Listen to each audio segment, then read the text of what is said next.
Bright Tuty. Every student matters. Now, we are going to take the another topic of that, development of national language. Although the national language term we have taken here, but according to our constitution, Hindi has been taken as the official language. Here, according to constitution, Hindi in Devanagari script is the official language of India. However, it was provided in the constitution that English should continue to be used till 1965 for all the official purposes. Means in the beginning, after the independence, English was also taken as that, but Hindi was declared as the main official language in India. Until 1965 only the English was taken as the another or the secondary, it was introduced as a secondary official language. Then the constitution allowed the state to use Hindi or any other modern language for their official purpose. Even beside Hindi, the states are allowed to use any of the regional language. Article 351 has clearly stated that it shall be the endeavour of the union government to promote the Hindi language. So, it comes as the responsibility of the union government or the central government according to Article 355, according to Article 351, that they have to promote Hindi language. That's why in many of the schools or many of the institutions you might have seen that they are celebrating the different activities or the days related to Hindi language. Hindi should be promoted in such a way that it shall become the medium of communication to all the elements of composite culture of India. So, it should be come out as a medium of communication and ultimately as a link language within the country. The founders of constitution did what they thought would be good for the country and its progress. So, when the decision was taken at that time, it was the appropriate one according to the need of the hour. But it could not bring about the necessary changes. But later on if we talk about it was not possible, means the outcome was not that much good. It is the need of the hour to imbibe the right spirit of the constitution in day-to-day life of a citizen for his or her betterment and the unity of country. So, time to time, amendments we can say are required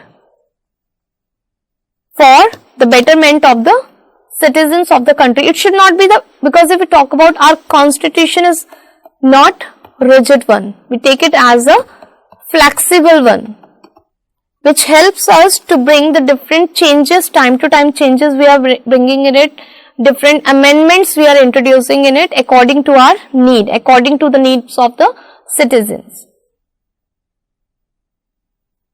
So, we should follow with the same. Although whatever was adopted in the beginning after independence, that was also for time being required. Now, what changes we are bringing, that is according to the present need. Other languages or culture. According to Article 29 Part 1, any section of citizen residing in the territory of India or any part of these of having a distinct language, script or culture of its own shall have the right to preserve the same. Means, if any such sort of language which not been included in that particular list will also be given the same protection for their particular language, script or the culture. And the ways to preserve, protect and spread the culture of the particular section of the society, it can be planned by the concerned community or the section. Means that particular community or the section or the group of the society can decide that what different measures are required for their protection.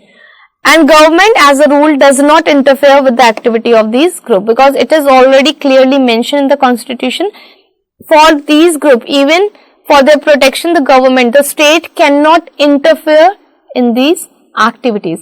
But ultimately we have to understand whatever the things are going on, whatever the decisions we are taking on, we are taking it for the betterment, upliftment of our nation, for the weaker sections or for the different group. So nowhere it should lead to the disintegration of the nation. It should, whatever the factors or the measures we are adopting, it should lead to the integration of nation. Not creating any differences, but removing or abolishing any sort of differences, so that all of us can be united as a part of a single nation. But in the case of culture, a particular group is interfering with morality and peaceful coexistence of different communities, then the government has the power to curtail their right and control it. So, if it is found that in many of the cases some interference is there and somewhere the immoral values are prevailing, so then state has the full right to keep check over them. Any culture which promote coexistence, fellow feelings and peace is welcomed. And if any of such community is promoting the coexistence and just talking about the harmony and peace in the country, so they are most welcomed with their ideas and with their ideas and their practices.